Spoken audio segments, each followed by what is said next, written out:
Je lis la parole de Dieu. Mais à tous ceux qui l'ont reçu, à ceux qui ont reçu la parole, à ceux qui croient en son nom, elle a donné le pouvoir de devenir enfants de Dieu. Et ces enfants sont nés non du sang, ni de la volonté de la chair, ni de la volonté de l'homme, mais de la volonté de Dieu. De la volonté de Dieu. Le pouvoir de devenir enfant de Dieu, c'est la volonté de Dieu.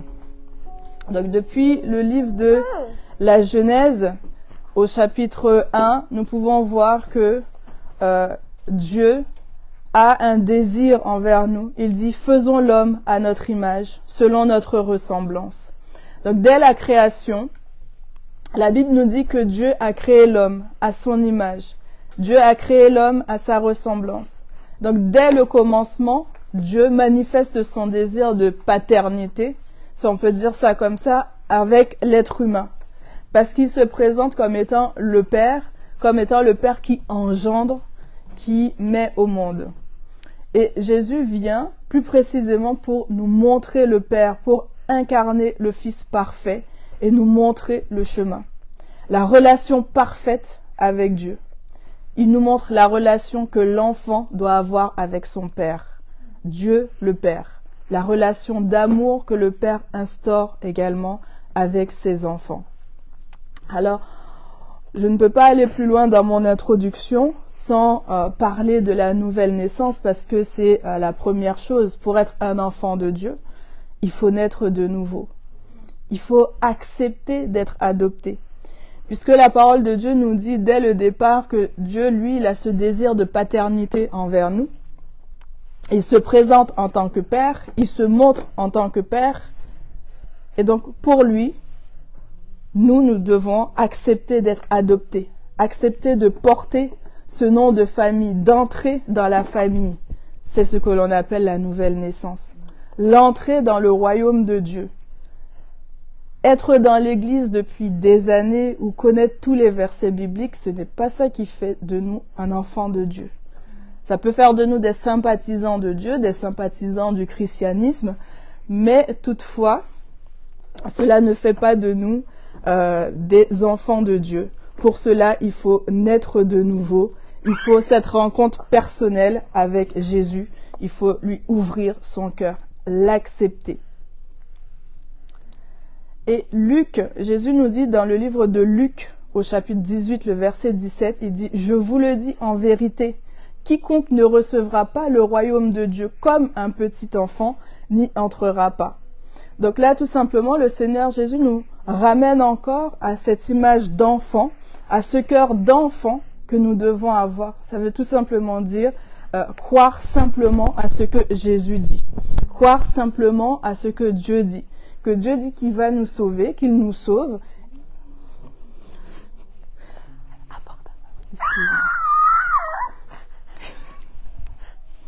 Excusez-moi. Que Dieu dit tout simplement, tout ce que Dieu dit simplement, c'est le croire simplement. Lorsqu'un parent, donc un père dit à son enfant, je vais t'amener au restaurant ce soir pour ton anniversaire, et bien l'enfant croit qu'en rentrant de l'école, il ira au restaurant parce que c'est ce que son père lui dit. Donc ce que Dieu dit, c'est la même chose. Il lui dit, ouvre-moi ton cœur, je tape, ouvre-moi ton cœur et je vais entrer et je vais faire dans ton cœur ma demeure. Alors il le fait, tout simplement. Donc avoir le cœur d'enfant. Et malheureusement, c'est parce que nous perdons en fait ce cœur d'enfant, c'est ce qui fait que parfois nous ne croyons pas en la parole de Dieu. Donc après la nouvelle naissance, il est important, donc je fais quand même l'appel, s'il y a quelqu'un qui regarde, s'il y a une personne qui se dit ce qu'elle est en train de dire là, j'ai pas l'impression de l'avoir vécu cette nouvelle naissance, eh ben ouvrez tout simplement votre cœur au Seigneur Jésus, dites-lui de venir, parce que la parole de Dieu nous dit qu'il tape à la porte, de notre cœur. Ça veut dire quoi? Ça veut dire qu'il ne cesse pas d'appeler, il ne cesse pas de dire d'appeler par ton nom, je sais pas moi, Yvette, je tape, viens, ouvre-moi, et je vais y entrer. Et là, il décide d'entrer. Donc ça vient d'une décision de dire Seigneur Jésus, rentre dans mon cœur. Donc si tu sens que tu n'as pas encore fait ce choix-là ce matin, tu peux le faire par la grâce de Dieu.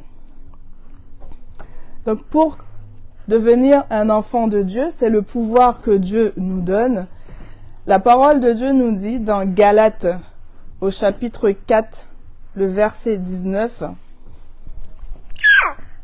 Le Galates 4 au chapitre 19. Mes enfants, pour qui j'éprouve de nouveau les douleurs de l'enfantement, jusqu'à ce que Christ soit formé en vous. Il faut que Jésus-Christ soit formé, modelé en nous.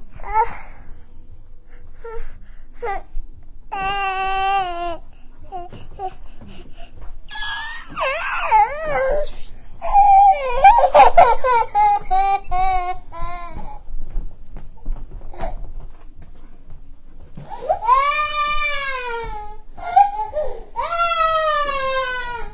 Excusez-moi, je laisse mon assistante se calmer. Donc je répète, c'est dans le livre de Galates au chapitre 4, le verset 19 nous dit « Mes enfants, pour qui j'éprouve de nouveau les douleurs de l'enfantement, jusqu'à ce que Christ soit formé en vous. » Donc quand on naît de nouveau, quand il y a cette nouvelle naissance, nous ne sommes pas appelés à rester des bébés, pas des bébés au berceau. Nous sommes appelés à grandir, nous sommes appelés à passer à une autre étape. Et donc, il faut que Jésus-Christ soit formé en nous. Il faut que Jésus-Christ soit modelé en nous. Et en fait, pourquoi? Parce que le péché nous a tellement déformés. Le péché a déformé nos pensées. Le péché a déformé nos âmes. Notre vision de la vie, notre vision des choses a été tellement déformée. Même notre vision de Dieu en tant que Père est totalement déformée. Déformée parce que très souvent, nous regardons Dieu comme notre Père sur cette terre qui a été un bon Père ou un mauvais Père, mais nous catégorisons Dieu par rapport à ce que nous voyons. Ou alors, nous mettons Dieu à la place du Père que nous fantasmons, ou le Père que nous fantasmons lorsque nous regardons une série, ou lorsque nous regardons la télévision. Donc, notre vision est totalement déformée, et ce, pour tout. Et c'est Jésus, en fait, qui va venir redonner la forme originelle du Père, donc, comme au commencement. Puisqu'au commencement, Dieu nous dit qu'il a créé l'homme, qu'il a créé la femme, il a créé l'être humain à son image et à sa ressemblance. Donc, Jésus-Christ va venir maintenant remettre cette image, reformer, refonder cette image. Et donc, dans Romains 8, à partir du verset 12 au verset 15, il dit « Ainsi donc, frères, nous ne sommes point redevables à la chair pour vivre selon la chair. Si vous vivez selon la chair, vous mourrez. Mais si par l'esprit vous faites mourir les actions du corps, vous vivrez. Car tous ceux qui sont conduits par l'Esprit de Dieu sont fils de Dieu. Et vous n'avez point reçu un esprit de servitude pour être encore dans la crainte, mais vous avez reçu un esprit d'adoption par lequel nous crions « Abba, Père ». Mais si par l'esprit vous faites mourir les actions du corps, si vous faites mourir les actions de la chair, nous avons besoin de faire mourir notre chair. Le Saint-Esprit doit former Christ en nous, c'est son rôle. Ce n'est que par son aide que nous pouvons discerner les actions de la chair des actions de l'esprit, ce qu'il convient de faire de ce qu'il ne convient pas de faire. C'est le Saint-Esprit qui nous aide à nous débarrasser de ce qui est corrompu, pollué, sali. C'est le Saint-Esprit qui nous aide à nous débarrasser du mensonge pour nous revêtir de la vérité. C'est le Saint-Esprit qui nous aide à nous débarrasser de la cupidité. C'est le Saint-Esprit qui nous aide à abandonner l'idolâtrie pour nous consacrer à Dieu. Il a conduit Jésus dans le désert pour être tenté. Donc nous aussi, nous serons conduits en temps et en heure dans le désert pour être tentés par le Saint-Esprit.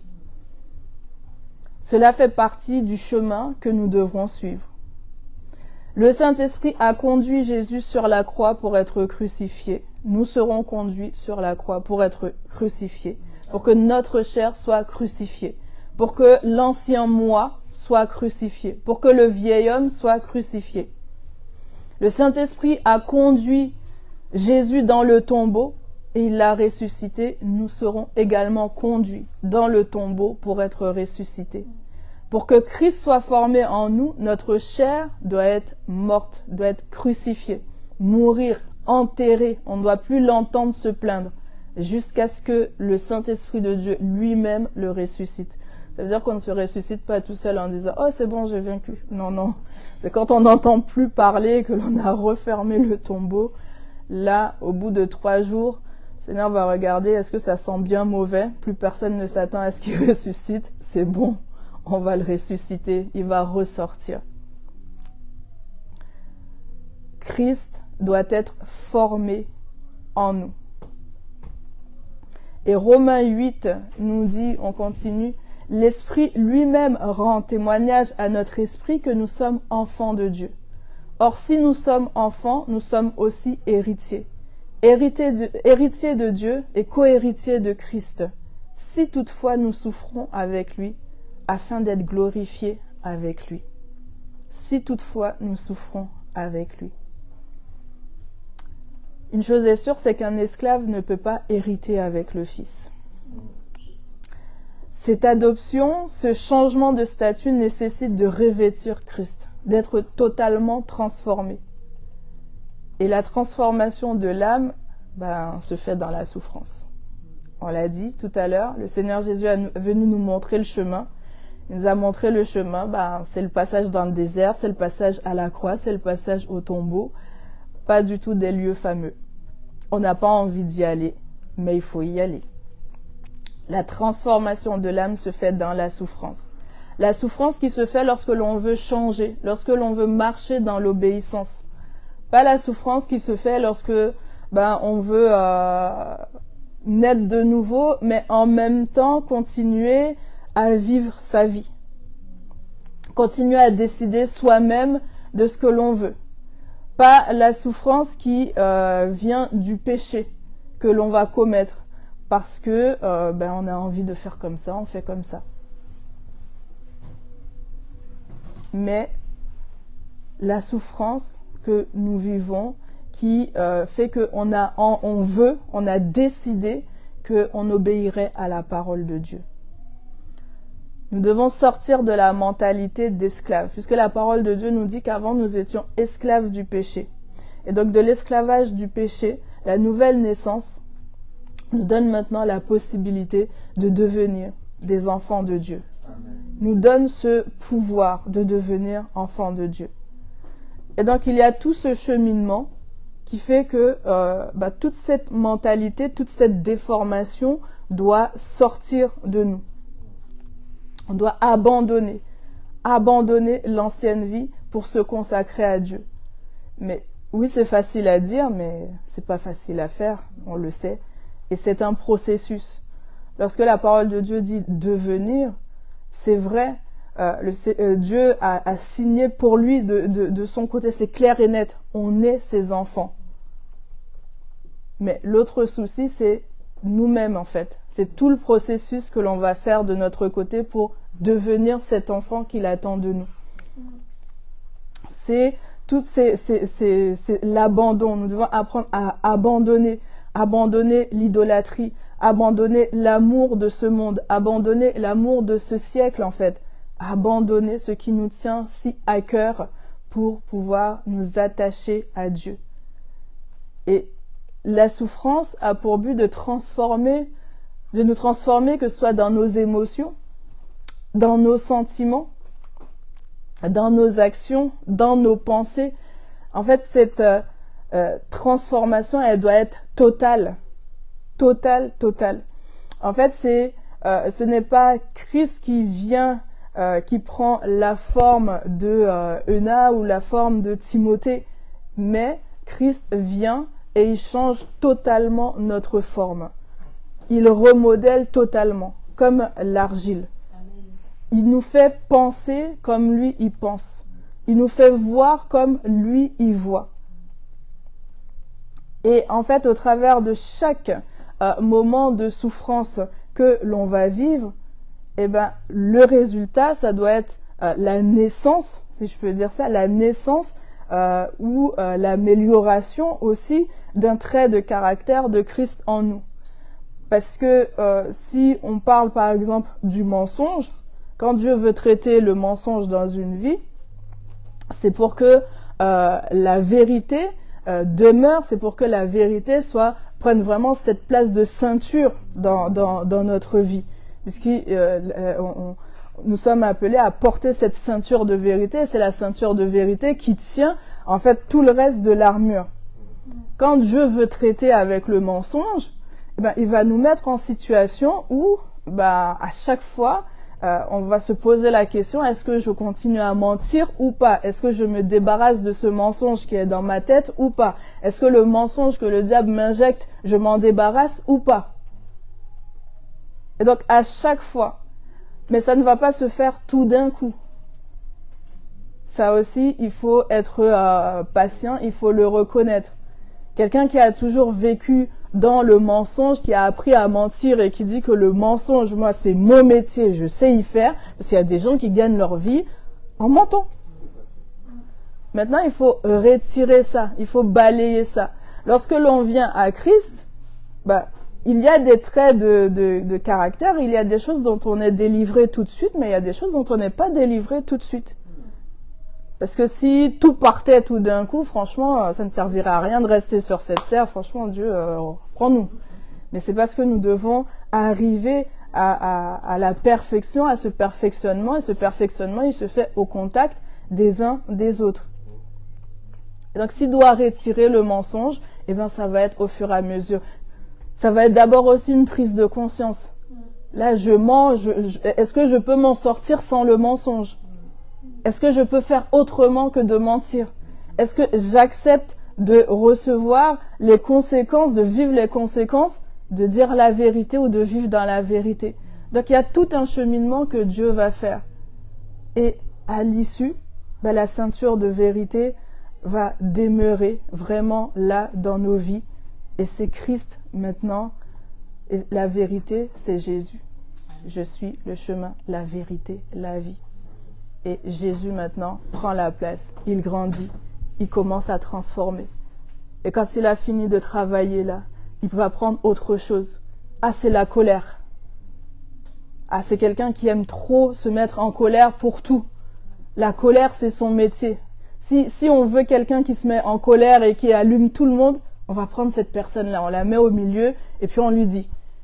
Ça arrive, hein, ça arrive beaucoup. Il y a des personnes qui sont connues pour ça, pour créer les bagarres et se mettre en colère pour n'importe quoi. Et ces personnes-là, on sait comment les allumer pour allumer tout le monde. Et on les met là au milieu. Maintenant, si cette personne donne sa vie au Seigneur, Dieu peut la libérer tout de suite de la colère, tout comme Dieu peut faire tout un cheminement avec cette personne par rapport à la colère. Et là, maintenant, il va faire naître la maîtrise de soi, pour que le trait de caractère de Christ, la maîtrise de soi, soit vraiment, accompagne cette personne, soit vraiment dans cette personne, demeure dans cette personne. Parce qu'à la fin, ce qui doit être produit, c'est Christ. Et Christ doit être vu. Christ doit être vu en nous. Lorsqu'un démon passe, il ne va plus voir Timothée, il va voir Christ parce que Christ s'est formé. C'est ta fête. Donc, Éphésiens 4 nous dit au verset 7, Éphésiens 4 nous dit au verset 7, mais à chacun de nous, la grâce a été donnée selon la mesure du don de Christ. Donc, chaque personne a reçu cette grâce d'être transformée. On ne peut pas dire c'est trop pour moi, ce n'est pas pour moi. Et c'est vrai qu'il y a des personnes qui, dès le départ, ne souhaitent pas donner leur vie au Seigneur parce qu'elles savent pertinemment qu'elles doivent changer, qu'elles vivent dans le mensonge et qu'elles devront changer. Et elles n'acceptent pas de changer parce qu'elles se disent mais qu'est-ce qui m'attend? Si je vis là maintenant, avec cet homme en concubinage, on n'est pas marié. Eh bien après, si j'arrête avec lui, là, si je me donne au Seigneur, je devrais arrêter avec lui, je vais faire comment pour payer mon loyer? Donc on calcule, mais c'est le calcul qui mène à la mort. Parce que Dieu est père et un père prend soin de ses enfants. Donc là, tu cries peut-être pour un petit studio, mais peut-être que Dieu t'attend dans une maison, dans un pavillon, avec ton vrai mari, avec tes enfants. Mais le lâcher-prise est trop difficile parce qu'on regarde un peu ce qu'on va perdre, mais on ne regarde pas le gain, ce que Dieu peut nous donner. Mais Dieu ne fait pas de la fausse publicité, il ne fait pas de la grosse publicité non plus, parce qu'il ne va pas te dire ce que tu vas gagner tout de suite. Il va dire « suis-moi ». Mais il dit par contre ce que tu vas gagner dans l'éternité, c'est très clair, la Bible en parle. Et c'est pour cela que nous avons besoin de ressembler à Christ. Donc Éphésiens 4 au verset 7, « Mais à chacun de nous, la grâce a été donnée selon la mesure du don de Christ. C'est pourquoi il est dit, étant monté, il a amené des captifs. Il a fait des dons aux hommes. Or, que signifie il est monté, sinon s'il est aussi descendu dans les régions inférieures de la terre? Celui qui est descendu, c'est le même qui est monté au-dessus de tous les cieux, afin de remplir toutes choses.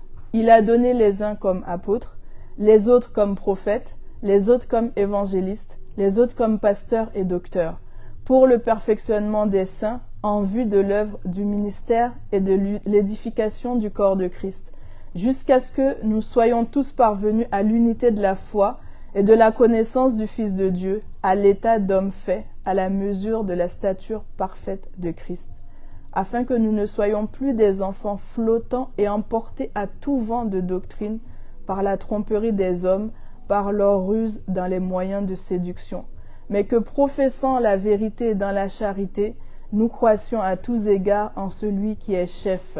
C'est de lui, et grâce à tous les liens de son assistance, que tout le corps, bien coordonné et formant un solide assemblage, tire son accroissement selon la force qui convient à chacune de ses parties et s'édifie lui-même dans la charité. Donc, la parole de Dieu nous dit que la transformation, elle ne doit pas être à moitié. Donc, quand Dieu commence la transformation, il la rend parfaite. Il la rend parfaite jusqu'à la stature parfaite de Christ. Dieu attend des enfants qui sont matures. Déjà, il attend que nous devenions des enfants qui sont transformés, mais aussi dans cette transformation, il y a une maturité.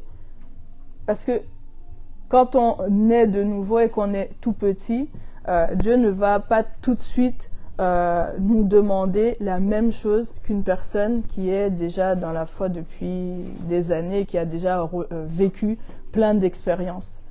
Il va faire par rapport à notre niveau. Et donc, cette transformation, elle est et elle doit être en continu. Parce qu'il nous dit, la parole de Dieu nous dit que nous ne devons pas être des enfants qui sont emportés à tout vent de doctrine. Si Christ est formé en nous, si nous recherchons réellement Christ, si nous recherchons réellement à ressembler à Christ, si nous recherchons vraiment à être des enfants de Dieu, eh ben, les hommes qui cherchent à nous tromper, il y en aura toujours. Il y en avait déjà du temps de Jésus, même avant, et il y en aura encore.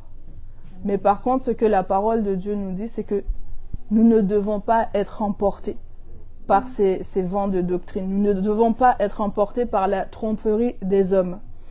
Parfois, malheureusement, on voit sur les réseaux sociaux des vidéos où on voit des fidèles dans les églises qui se font, qui font toutes sortes de choses vraiment abominables parce que c'est un homme qui leur a demandé de le faire, parce que c'est un pasteur qui leur a demandé de faire. Mais aussi, on peut leur poser la question, mais quelle était la motivation au départ pour aller dans une telle assemblée et accepter de faire une telle chose? je ne dirais pas, parce qu'il y a tellement de choses horribles que l'on voit sur les réseaux sociaux. J'ai pas besoin de les citer, vous les connaissez. C'est vrai, des séducteurs, il y en a. Des trompeurs, il y en a. Il doit y en avoir. Parce que c'est ça aussi qui nous pousse à grandir, à rechercher la face de Dieu. Mais quelle est la motivation qu'une personne qui se dit qui est née de nouveau, qui a connu le Seigneur, par quelle motivation on va accepter de faire ce genre de choses, ce genre de pratiques qui ne sont pas bonnes devant Dieu? Donc si on regarde aussi, là ça veut dire que peut-être qu'il y a de la cupidité dans le cœur. Parfois les gens viennent, ils donnent de l'argent parce que l'homme de Dieu a dit il faut faire une grosse offrande. Ils vont donner l'offrande alors qu'ils n'ont même pas reçu l'instruction de Dieu. Donc tu es un enfant de Dieu, tu dois recevoir l'instruction de Dieu. Est-ce que ce que cet homme dit là, est-ce que c'est vérité ou pas? Est-ce que moi je suis concerné ou pas? Si je suis concerné, oui, je vais aller faire cette offrande. Mais si je ne suis pas concerné, je ne ferai pas cette offrande. Il peut faire l'appel autant qu'il veut. Mais peut-être que ça concerne une personne sur 500 dans la salle. Donc, cette personne-là aura sa part de bénédiction parce qu'elle aura obéi. Mais moi, si ce n'est pas ma part, sauf si Dieu décide que, cette bénédiction-là, je vais aussi la donner. Mais c'est à moi de demander à Dieu, est-ce que, Seigneur, c'est ta volonté? Donc, lorsque l'on est un enfant de Dieu, on recherche la volonté de Dieu et on ne se laisse pas tromper par n'importe qui, par les ruses. On cherche à discerner, on cherche la volonté de Dieu, on cherche la vérité. Et nous devons croître, Et c'est le Saint-Esprit qui nous fait croître. C'est le Saint-Esprit qui nous donne la force. C'est le Saint-Esprit qui vient faire ce travail. Lorsque Christ est formé en nous, c'est comme ça en fait qu'il bâtit son Église qui est forte. Puisque s'il se forme en moi, s'il se forme en ma sœur, s'il se forme en mon frère, et que l'on accepte ce chemin par lequel il faut passer, on accepte cette transformation, l'Église va se bâtir, l'Église va grandir. Mais si on refuse la transformation, on ne peut pas grandir, on ne peut pas dire que l'on connaît le Seigneur et notre identité d'enfant de Dieu ne va pas prendre tout son statut, tout son sens en fait. On va rester à un niveau de premier-né. Accepter d'être transformé. Apprendre à agir. Apprendre à se positionner en tant qu'enfant de Dieu pour que cette transformation se fasse. Et donc on a un exemple dans le livre de Luc au chapitre 15, versets 25 à 32, là où le Seigneur nous parle de la parabole du fils prodigue. Donc juste pour rappel, c'est ce père qui a deux fils et dont l'un vient demander tout son héritage à son père et s'en va tout gaspiller. Et il se rend compte qu'il ne peut pas vivre sans son père, qu'il ne peut pas vivre parce que il n'a plus rien et que même les cochons vivent mieux que lui. Et donc il se rappelle qu'il est à la maison de son père et qu'il doit revenir. Et donc lorsqu'il revient, on va peut-être lire le passage quand même parce que on va quand même lire le passage. Donc Luc 15, à partir du verset 25, je lis la parole de Dieu. Donc là, c'est le fils aîné qui rentre suite au retour de son petit frère. Il dit « Or, le fils aîné était dans les champs. Lorsqu'il revint et approcha de la maison, il entendit la musique et les danses. Il appela un de ses serviteurs et lui demanda ce qui c'était. Ce serviteur lui dit, « Ton frère est de retour et ton père a tué le veau gras parce qu'il l'a retrouvé en bonne santé. » Il se mit en colère et ne voulut pas entrer. Son père sortit et le pria d'entrer. Mais il répondit à son père, « Voici, il y a tant d'années que je te sers sans avoir jamais transgressé tes ordres, et jamais tu ne m'as donné un chevreau pour que je me réjouisse avec mes amis. Quand ton fils est arrivé, celui qui a mangé ton bien avec des prostituées, c'est pour lui que tu as tué le veau gras. » « Mon enfant, lui dit le père, tu es toujours avec moi, et tout ce que j'ai est à toi.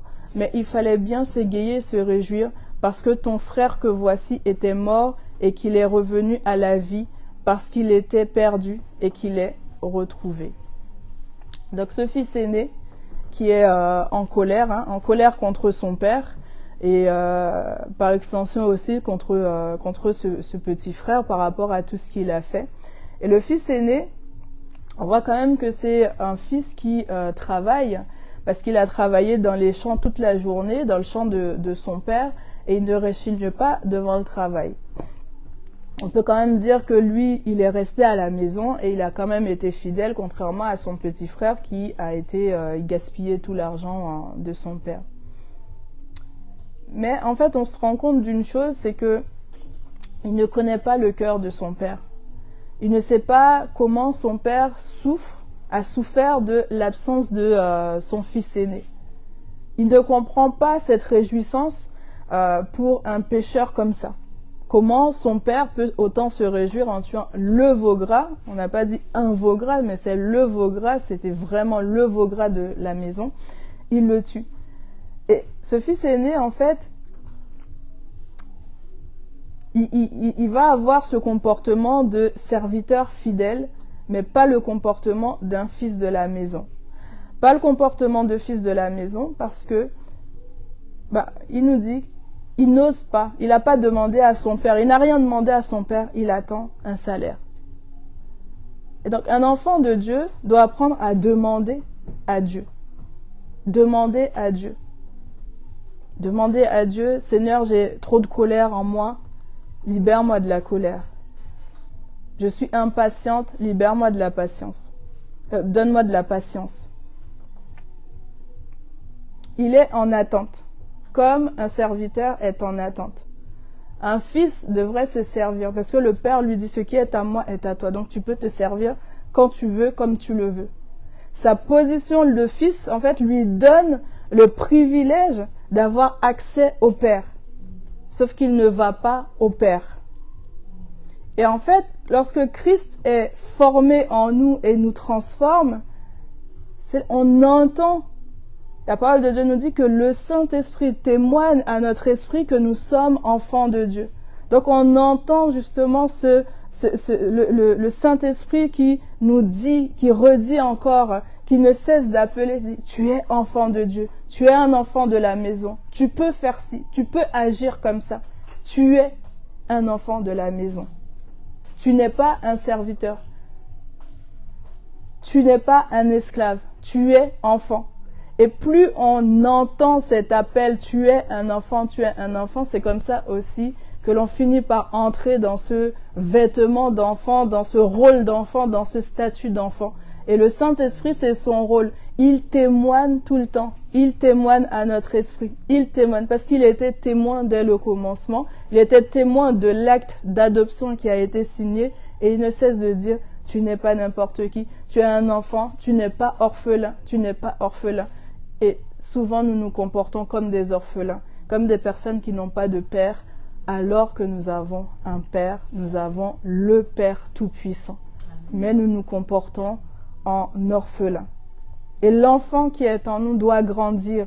Il doit arrêter de s'apitoyer sur lui. Là, ce fils aîné, il s'apitoyait. Il restait centré sur lui-même. Il ne sait même pas la souffrance par laquelle son père est passé avec l'absence de ce fils. Il ne s'approprie pas l'autorité que le père lui donne. Il ne s'approprie pas la présence du père. Il ne passe pas du temps dans la présence du Père. Pour maturer, pour être transformé, nous devons apprendre à passer du temps dans la présence du Père. Plus de temps dans la présence du Père qu'au chant. Parfois, on peut être appelé, si je prends l'exemple de ce matin, à prêcher. C'est quoi? C'est 20 minutes, 30 minutes. Mais je passe plus de temps dans la présence du Père pour pouvoir être plus efficace en 30 minutes. Pour pouvoir apporter ce qu'il me demande d'apporter. Donc, passer plus de temps dans la présence de son Père plutôt qu'au chant. C'est important. Pour ressembler au Père, je dois rester dans sa présence. Pour imiter le Père, je dois rester dans sa présence. Pour être rempli de la puissance du Père, je dois rester dans sa présence. Et le Saint-Esprit, dans la présence de Dieu, me transforme. Pour comprendre le cœur de Dieu, pour savoir ce que Dieu attend de moi. Il y a une dépendance en fait qui doit se créer vis-à-vis de Dieu. C'est vrai que nous sommes dans un monde où nous cherchons à être indépendants en tout et pour tout, à choisir tout nous-mêmes. On a l'exemple de l'actualité sur l'IVG. La femme doit pouvoir disposer de son corps. C'est vrai, mais si Dieu disposait de nos corps, et si on laissait Dieu disposer de nos corps, et si on laissait Dieu disposer de nos foyers, et si on laissait Dieu disposer de nos économies, et si on laissait Dieu disposer de nous. On cherche du sens à nos vies, on cherche mais quelle est ma destinée? Si Christ n'est pas formé en nous, on ne peut pas savoir quelle est notre destinée.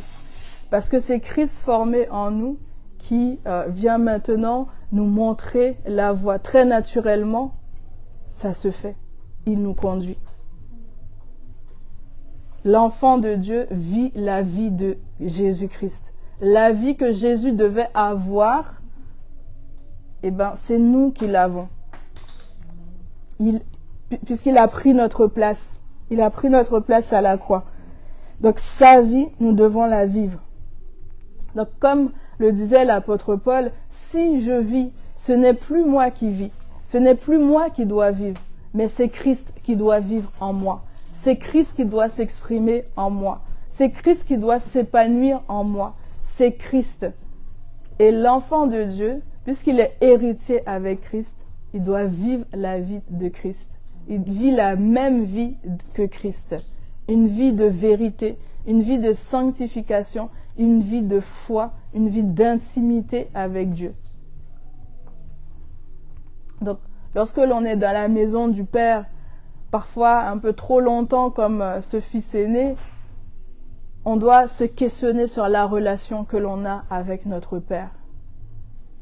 Est-ce que ma relation en ce moment, est-ce que je suis souvent dans la présence du Père ou pas? Est-ce que j'ai passé une semaine sans voir le Père? Est-ce que je lui ai dit bonjour ce matin? Est-ce que je sais comment il se sent ce matin? De même qu'on le fait avec nos parents physiques, lorsqu'ils sont loin, on peut les appeler de temps en temps pour savoir comment ils vont. Ou lorsque l'on se lève dans la maison avec nos parents et qu'on voit comment ils sont, même s'ils ne le disent pas, on peut voir s'ils sont contents ou pas contents. Et bien, passer du temps dans la présence de Dieu nous amène à savoir dans quel état se trouve le Père et qu'est-ce qu'il veut en ce moment pour nous. Donc, comprendre le Père, vivre la vie de Jésus, devenir un enfant de Dieu, c'est un processus de transformation qui est conduit par le Saint-Esprit de Dieu. On ne peut pas faire sans le Saint-Esprit de Dieu. Si on veut faire par nous-mêmes, par notre propre chair, on échouera. On deviendra des religieux. Mais si cette transformation se fait par le Saint-Esprit de Dieu, eh ben, nous arriverons. Et cela portera du fruit, le fruit de l'Esprit. Nous allons prier. Nous allons prier. Nous allons prier notre Père qui fasse en nous cette œuvre de transformation, qui forme en nous Jésus. Nous ne voulons plus être des enfants de dehors, flottants, qui nous laissons tromper par nous-mêmes, par notre propre chair. Nous ne voulons plus nous laisser tromper par les séducteurs, mais nous voulons vraiment vivre la vie de Christ. Que lorsque l'on nous voit, que ce ne soit pas nous, mais Christ qui soit vu. Christ en premier. Et là où tu te trouves, c'est à toi de voir à quel stade tu te trouves. Si tu n'as pas encore donné ta vie au Seigneur, tu peux vivre une merveilleuse vie avec le Seigneur. Une vie de joie, une vie de paix, une vie de transformation qui se fait certes dans la douleur, certes dans la souffrance, mais c'est pour la joie éternelle. Et si là où tu es dans la maison du Père depuis longtemps, mais ta relation a besoin d'être renouvelée, ta relation a besoin d'être réchauffée, ta relation s'est refroidie, alors prie le Père. Il est capable de venir à ton secours. Père, nous avons été bien souvent indépendants de toi. Bien souvent, nous avons cherché à courir dans tous les sens, à conduire notre vie par nous-mêmes, comme si nous savions mieux que toi-même ce qui était bon pour nous. Nous venons dans ta présence ce matin et nous voulons renouveler, Seigneur, notre confiance en toi. Nous voulons nous réconcilier avec toi, afin que Christ soit formé en nous. Afin que Christ soit formé en nous. Oui, Seigneur. Saint-Esprit de Dieu, c'est toi qui nous visites. C'est toi qui viens briser ce qui doit être brisé. C'est toi qui redresse ce qui doit être redressé dans nos vies. C'est toi qui ôte ce qui doit être ôté dans nos vies.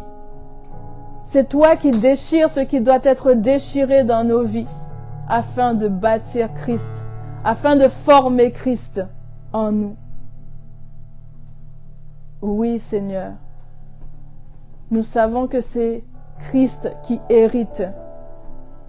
Ce n'est pas l'esclave qui hérite. Saint-Esprit de Dieu, viens mettre le doigt sur nos pensées d'esclaves, sur notre mentalité d'esclave. Ce qui, dans notre comportement, dans notre attitude, est un comportement d'esclave. Oui, Seigneur. Viens nous transformer. Viens nous transformer, Saint-Esprit de Dieu. Viens faire l'œuvre de Jésus en nous. Viens faire l'œuvre de Jésus en nous. Tu es notre Père bien-aimé, ô Dieu. Tu es notre Père bien-aimé. Ô Seigneur, c'est toi, Jésus. C'est toi qui dois être formé. Nous voulons dire avec vérité, ce n'est plus moi qui vis, mais Christ qui vit en moi. Portez le manteau d'autorité de Christ. Portez le manteau de sainteté de Christ. Portez la ceinture de vérité de Christ. Oui, Seigneur, c'est toi qui dois prendre le contrôle. Il faut que je diminue. Il faut que nous diminuions pour que tu grandisses, pour que tu bâtisses ton Église. Oui, Seigneur. Nous ne voulons plus être à cloche-pied. Nous ne voulons plus être flottants. Mais nous voulons être comme toi. Nous voulons être comme toi. Nous devons être comme toi, Jésus. Transforme nos pensées. Transforme notre vision de la vie. Transforme notre vision, oui Seigneur, de notre identité. Transforme-nous, Seigneur. Viens faire ton œuvre de transformation. Au nom puissant de Jésus. Au nom de Jésus. Au nom de Jésus. Au nom de Jésus. L'Éternel est papa. La chanter. L'Éternel est papa. Amen. Alléluia. Jésus. L'Éternel est papa. Oh Seigneur. Toute la gloire te revient, Jésus. Toute la gloire est à toi, Père. Glorifie Jésus en nous. Glorifie Jésus en nous. Glorifie Jésus en nous.